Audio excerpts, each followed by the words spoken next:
Hello, YouTube world. Thanks for checking in the Khaliis take. Go ahead and hit that subscribe button if it's your first time coming to the channel. Also hit the notification bell so you can get the newest content first.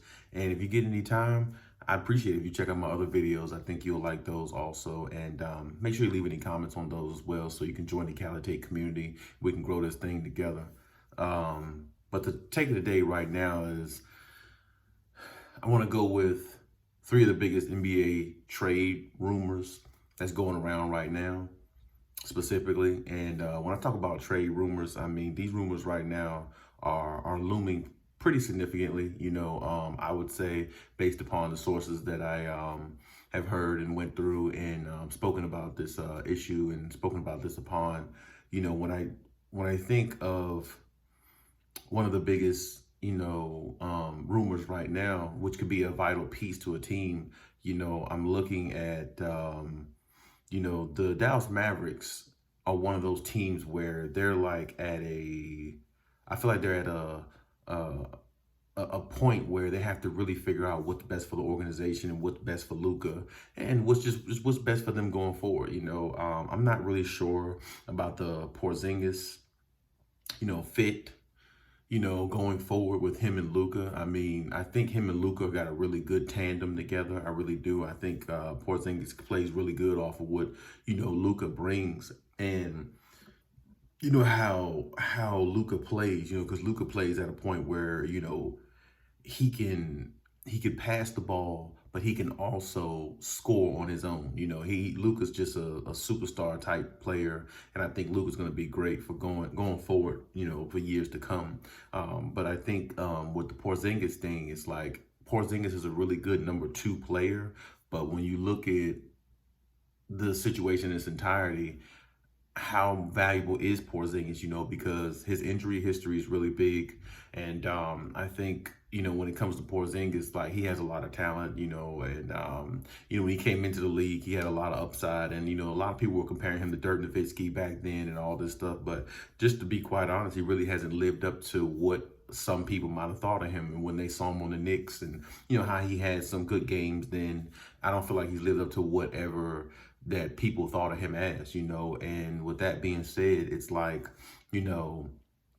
the Dallas Mavericks are looking at the situation. I think they're looking at it more in a way of, yeah, Porzingis is good. He's a good number 2 player to Luka, but, if he's not there, it doesn't matter. Shaq says all the time, or has said on the TNT show, your best ability is availability. And it doesn't matter how good of a fit I think, or the world or the NBA or even the Mavericks think Porzingis fits with the Mavericks along beside Luka. It doesn't matter if he's not really there to show up and play. And there's a lot of times where it just seems like, he has these lingering injuries over and over. I think he already had a torn ACL or MCL, something like that. So, it's like, ACL tears, MCL tears for big men are just not a good thing, and then on top of that, like I said, he's just in and out of the lineup all the time to me. And within the last 2 years, 2 seasons, he's been in and out of the lineup so much, or, just not even there. It's almost like he's not a non-factor. So when you think about that, been hearing rumors about, possible trade of him going to the Warriors, or the Warriors picking him up, maybe this off season and, taking the, maybe taking on the onus of having Porzingis there as an extra shooter. But I'm not sure, even if he went to the Warriors or any team that he's traded to, I'm not sure they really expect so much out of him, because he's just an injury-prone player. And that's pretty much just the way it is. Some players just have that injury proneness in them. It doesn't dilute, or, diminish their talent or anything like that. But it doesn't matter about how good your talent is if you're not there to put it out on display. That's just the way that goes.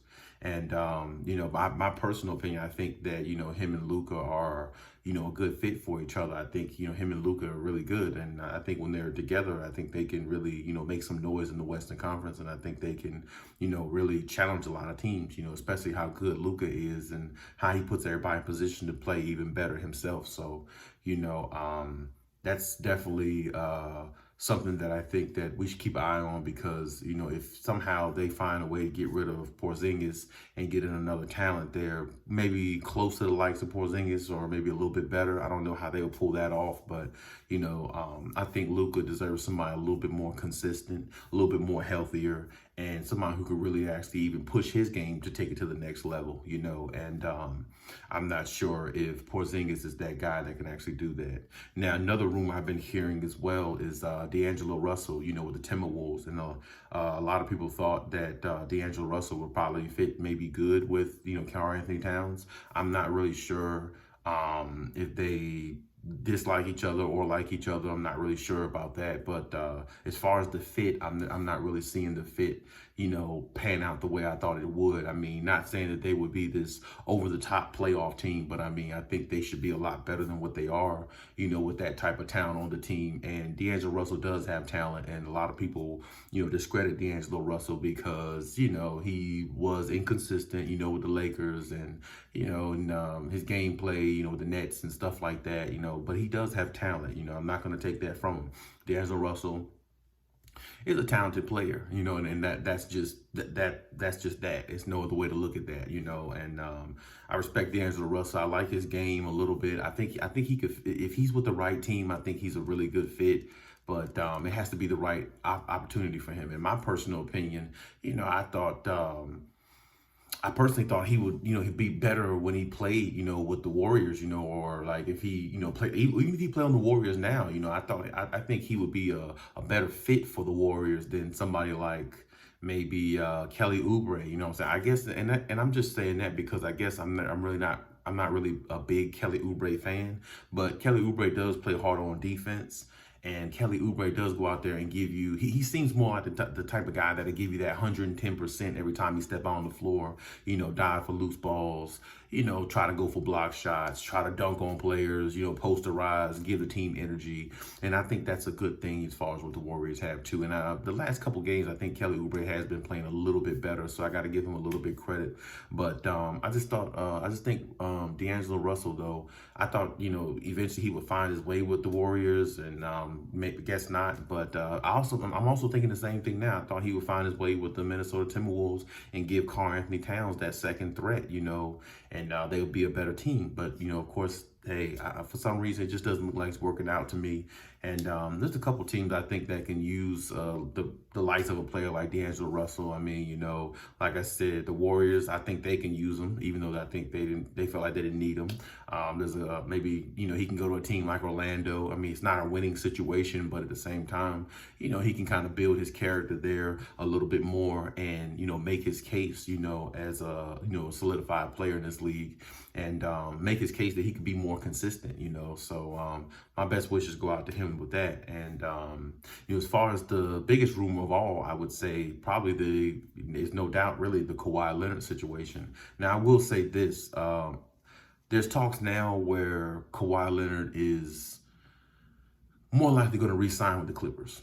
And I think some people are thinking that because he just bought a $17 million home in LA, you know, and a lot of things like that, you know, that's definitely the goal. But let's just back up a second.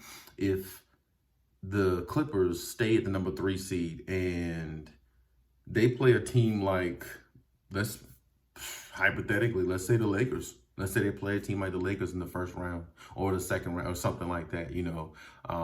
That would be, let's just say the first round. Let's say they play a team like the Lakers in the first round, you know, give or take, something like that. You know, a really, really tough team in the first round, and they lose the first round. Are you telling me that Kawhi Leonard wouldn't think about going to Miami with Jimmy Butler, which that's another rumor that's out there right now?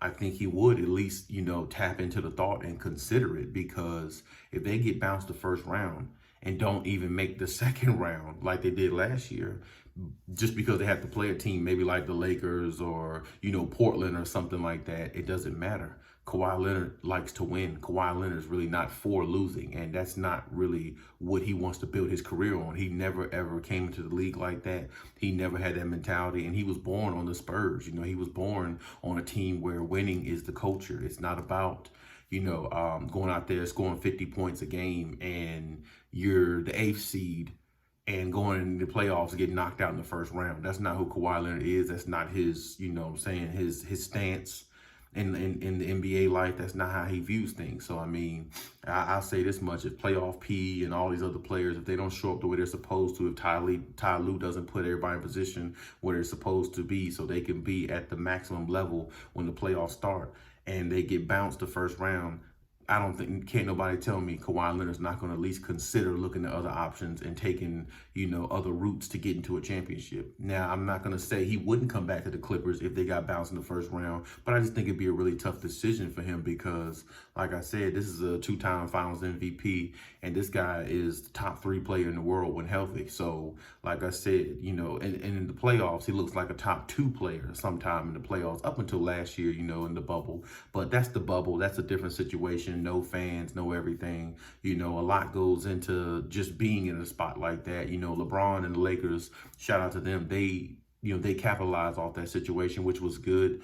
But, at the same time, it's just not the same as in like a real regular playoff game where the fans are there and, it's just different, you know what I'm saying? So, but my point is this, you have to look at it.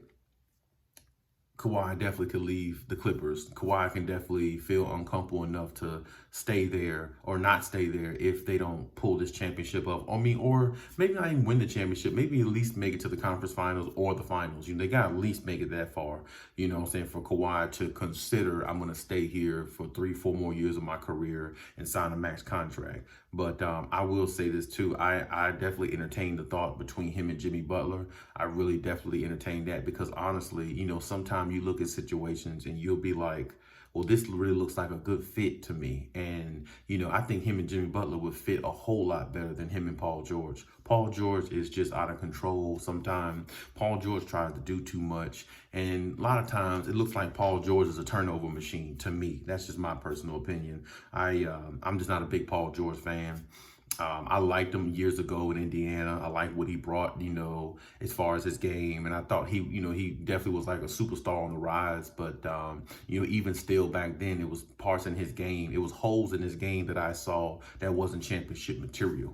So he did do really good, though, back then with Indiana, taking him as far as he did. But, I'm just not a big believer in Paul George when it comes to the playoffs, and neither should anybody else based upon the history in which he's given us in the playoffs. All this pandemic playoff P, way off P, all this stuff. I'm pretty sure Kawhi Leonard's tired of hearing it. I mean, first of all, you're a top 10 player for a reason in this league, or at least they give you that stature for a reason. So you need to play like it when it means the most. I don't care about you dropping 33 points last night against the Phoenix Suns on a Thursday night game that a lot of people may have seen or may have not looked at. You see what I'm saying? So it all counts when it matters most, and the playoffs is where it matters most. And I've seen Kawhi show up time and time again in the playoffs. He had one bad game last year, and that was pretty much that a lot of people are holding that against him. But it's the reason why everybody's holding that one game against Kawhi Leonard, because his standards are so high and he's usually always winning. It doesn't look right when he actually loses. So that's the reason why that is. And I'm pretty sure all this is going through Kawhi's mind at this point, because it just has to be. You know what I'm saying? It's really no other way to look at it. You have to go out there and you have to win these games. You have to,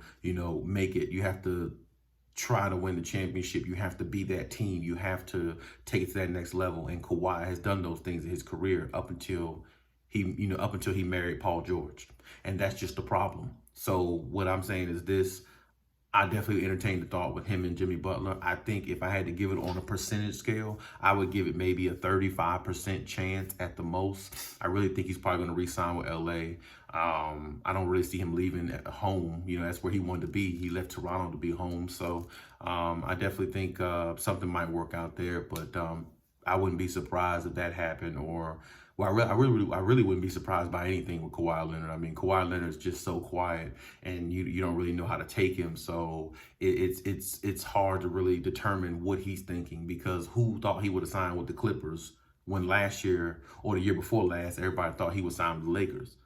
I mean, it's like he threw a bombshell out there. So I guess maybe now this bombshell he'll throw out, oh, I'm moving to the Lakers, or something like. I mean, I'm not saying he'll go to the Lakers, but I'm just saying, like, with Kawhi, you just never know. Kawhi is liable to do something that we can't even see, because he did it with the Clippers. And let's just be honest, like, the Clippers trade a couple years ago was like a bombshell. Nobody saw that coming. So that's the thing. You never know what Kawhi is thinking, and you never know you don't know how the season's going to turn out and what's going to alter his decision. Now, I think maybe right now, I think he's maybe thinking to resign the Clippers, but that's right now. The playoffs haven't started. We'll see how the playoffs start. We'll see how they end for the Clippers. And hey, that's my take on it. So next time.